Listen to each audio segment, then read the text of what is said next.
have 30 people. Everyone, welcome. Mike, really excited about your session today about making your LinkedIn profile work for you. I'm excited to watch it as well because I need some help on mine. So take it away, Mike.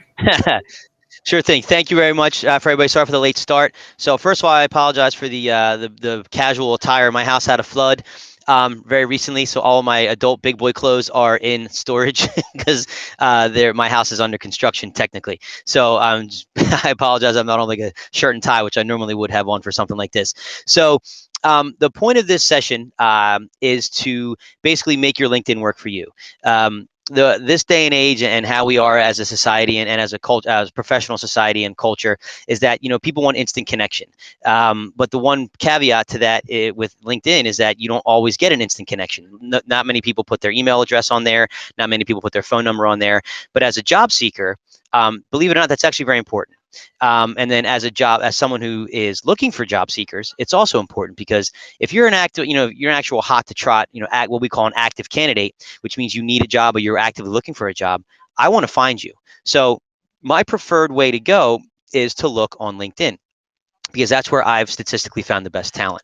But the old adage is you eat with your eyes, not with your stomach. If you look at a plate of food, it could look awful, but you don't know it would taste delicious because it doesn't look that good, so you're never going to get there. If you have a very poor LinkedIn profile, you're not going to get a lot of attention, or you might get the wrong attention.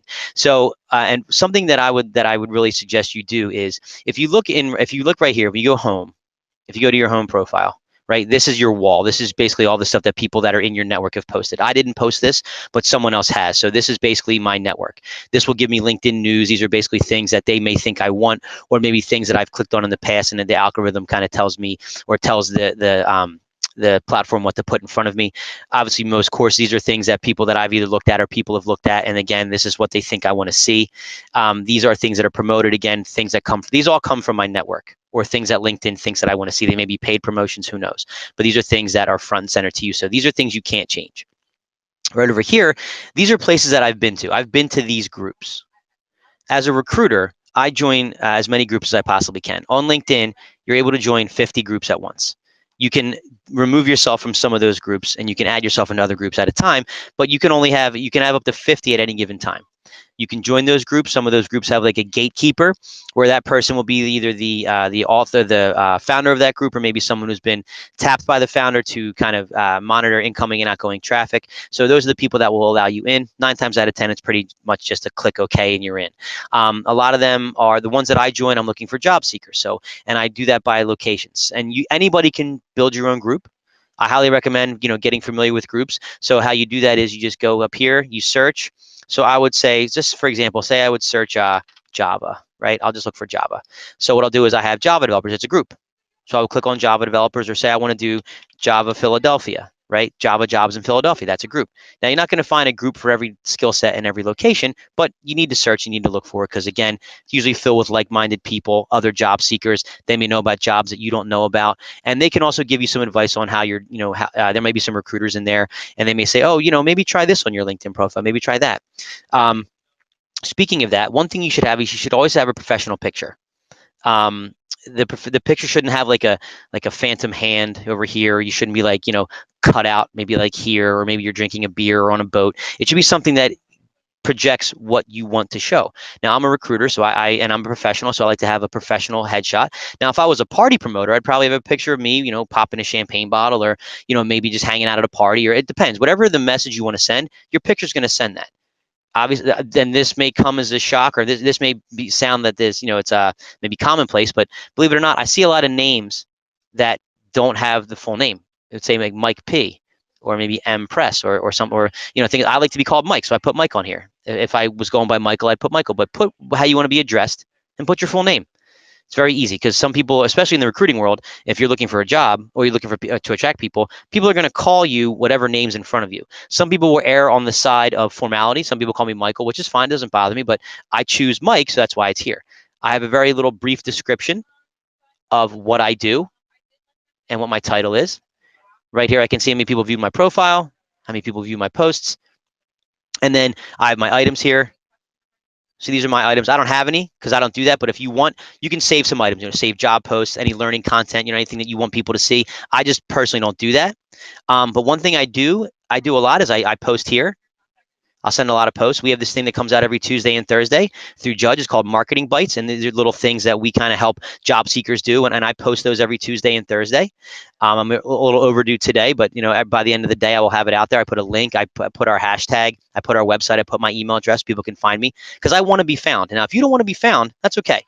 There are some people on LinkedIn that will attach their resume, and I highly recommend that because as a recruiter, the one thing I look at is your resume, does it match your profile, right? If your resume doesn't match your profile, then there's something wrong there. There's an inconsistency that I've found, right? And anybody that's good that I work with has a very good established LinkedIn profile.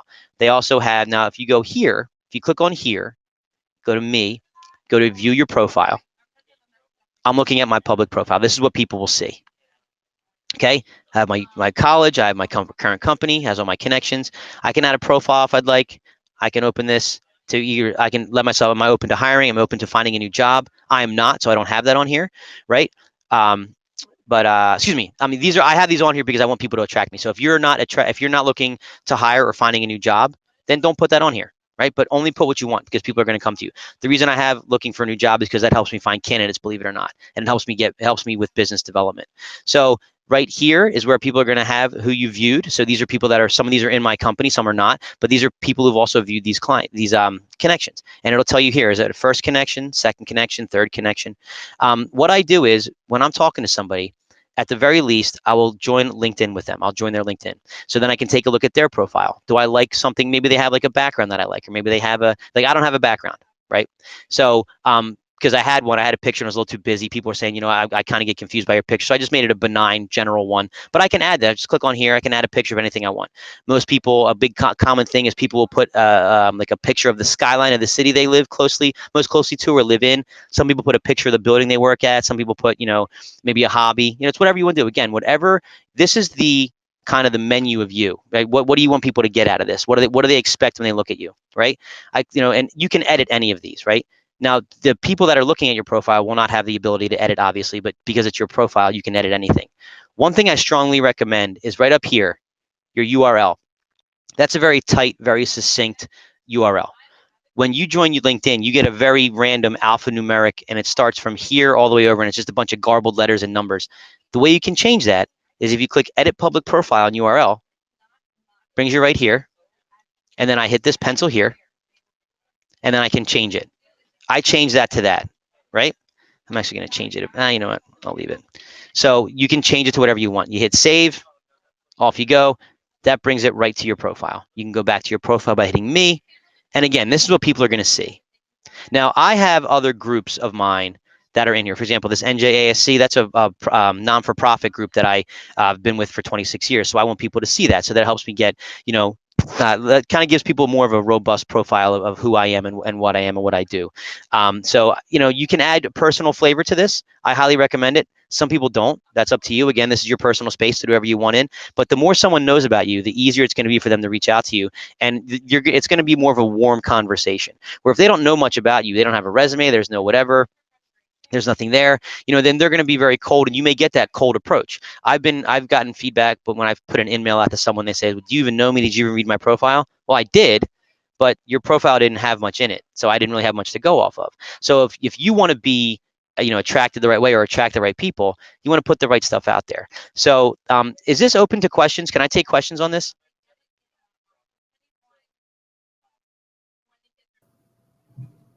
Sorry, it took forever for me to unhide. Yes, Am I able you to can. take There's a Q&A panel there. We're going to get it.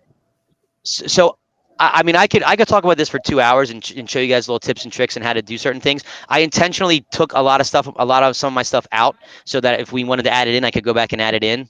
So does anybody have any questions on how to kind of spruce up your profile a little bit, or how you can just, anything about LinkedIn, anything about Judge, anything about what recruiters look for in a profile. I know you guys are learning and development, but because we have our own JLS, Judge Learning Solutions, we have our own, and then they have a specific thing in what they look for. They want to see, in LinkedIn profile, they want to see courses you've led, companies you've partnered with. They want to kind of have a full bio of you. So does anybody have any questions on how to add that in? We do have a question in the feed. In the bio, do you recommend bullet points or paragraphs? Honestly, that all depends. I have a very short paragraph. It's only a sentence or two. So that's my style. But I've seen a lot of bullet points as well. It all depends because it'll truncate certain things. So you only have a certain amount of space. So that's why I prefer the paragraph, because it kind of tightens it up a little bit. But you can try bullets and see how it looks. As long as the information you want to convey is in there, sure. It's a lot of this is really personal preference. The one main thing is, though, you want to have enough information so that the right person's finding you. And when they find you, they can start a good conversation and they know where you're coming from. And again, I highly recommend attaching a resume to your profile if you're an active job seeker. Good question, though, McKenna. So, Mike, I have a question. What's the difference between people connecting to you and people following you? That's a good question, Brandon. Connecting to you means that they join my network and that I can then access people in their network. I can access their groups, things like that. If they're following me, they're just maybe they want to follow my posts, or maybe if I update it, say I change companies, they may want to know I'm changing companies and they can reach out to me. But you can follow someone without connecting to them. Connecting to them builds your network. Following them keeps an eye on somebody. You can also follow somebody you're connected to. But that's a good question, Brandon. Colleen Pars, what is the best tip thing you can do and the one biggest mistake for your profile? Good question. Obviously, in my opinion, again, this is coming from someone who's looking for job seekers. The best thing that I can tell you to do is have up-to-date, accurate information. If you left a company in 2018, that shouldn't be there as your current company. If you're no longer a member of a certain group, you should remove yourself from that group. If if your resume is old and it's an attached, have that. If you have you can have recommendations within LinkedIn. Only take recommendations from people who are going to give you relevant information. I've had recommendations where people are like, Mike's a great guy. He helped me with doing my backyard. That has nothing to do with what I'm doing. I remove that recommendation. I don't care that people knew that I helped this guy mow his backyard, right? That's an example, obviously. But the biggest mistake for your profile, unprofessional picture, unprofessional look, something that looks like you just threw it together in the middle of the night. If you want to be found and you want to exude professionalism, make it look like that, okay? Are there keywords for LinkedIn? Gary, by keyword, I know you can't talk to me, but by keywords, I'm assuming you mean like when I search for keywords, when I look for somebody? Yeah, okay. So yes, so when you search for LinkedIn, so as recruiters, we have this. I'm going to get to Christopher and Letitia. I'm going to get to you in a second. So how recruiters search is this. We have what's called LinkedIn Recruiter. You go here. And this works just like a regular search engine or a regular Boolean. And so what I do is, once it loads, come on, baby. There we go. That's not my dog. All right. So what I do is I go over here and I go to advanced filters. And then I can search by a job title if I want to. If it's current, past, current, I can also go back here. Now here's where the keywords are. So I would put in keywords and I would try to find you. And then I will not you specifically, but I try to find a person. And then I go up here and I put locations. And then here, which is internal to my company, because every company, like Judge has our own profile for the entire company. So anybody that works for Judge and has a Judge email address falls under the same thing. So if I want to find somebody, right, I want to find somebody who hasn't been contacted yet, right, who hasn't been tagged or reviewed. I want to find somebody fresh, right? So those are the things we can do. But yes, to answer your question, keywords are there. Yes, 100%. And those keywords are pulled from your profile, whether it's something in your bio, whether it's something in one of your job descriptions, whether it's something in a group that you have. Those are where the keywords are pulled from. So yes, let's see. How do you attach your resume? Chris, good question. So you go here and you go to more, build a resume, and you build the resume right there. You can upload it right here. It takes PDF and Word to my knowledge. So you can build it here, you can copy and paste, which some people do, or you can just upload it. So it's just more, build resume, and then upload resume or create from a profile. So you can create it from your profile, right? Which some people do, but again, it's got to match, and that's it. Hopefully that answered your question. Let's see. Okay, we have time for one more, Mike. We have time for one more. LinkedIn audit, great question. My previous indicator is pivoting LD. How do I revise this section? How do you revise this education and assessment? So you go to, oh, and by the way, my email address, guys, is, I'm just going to put this in here. Feel free to, why can't I can't share my email address. Brandon, can you put mpress@judge.com, mpress@judge.com, please? I can't get to it. If you guys have any questions, you can email me directly. But how do you change the education section? I believe that's what it is, right? education assessment. So you go here and you go to, you can add a profile section and you can go into your education right here. And then you can edit it right here. Hopefully that answered your question. I think I understood it, but it was written down. So hopefully, that was Letitia. Hopefully that answered your question. Is that it, Brandon? That's all I got? That's it, Mike. So sorry that we got a late start. So much great information. We might have to try to fit you in over the next few days because this is fantastic stuff. I'm sorry, guys. I ripped through this real quick. We got a late start. I apologize, guys, but please feel free to reach out to me directly. I'd be more than happy to help you guys. I wish you nothing but the best. Great job. Let me see. These questions are really good. Is there an option to apply through LinkedIn? When I could? Yeah, you can go to the company's website if you want, but a lot of times that's going to go to a black hole. So when you go to LinkedIn Recruiter, there's someone who's monitoring that LinkedIn page more closely than the job site, the career site, or recruiters are hitting it too. So a lot of times people get feedback that I applied to a job at Deloitte and it just sat there. The larger the corporation, the bigger the bucket, the darker it is at the bottom. So that's pretty much it. Is that all? Anything else? Great stuff. Thank you. Appreciate it, Mike. Thank you, guys. Good information. Thank you, everyone. Sorry again about the late start. We may ask Mike to come back. So feel free, guys, and you can email me anytime. Thank you, guys. Take care. Thanks. Bye. Bye-bye, Mike.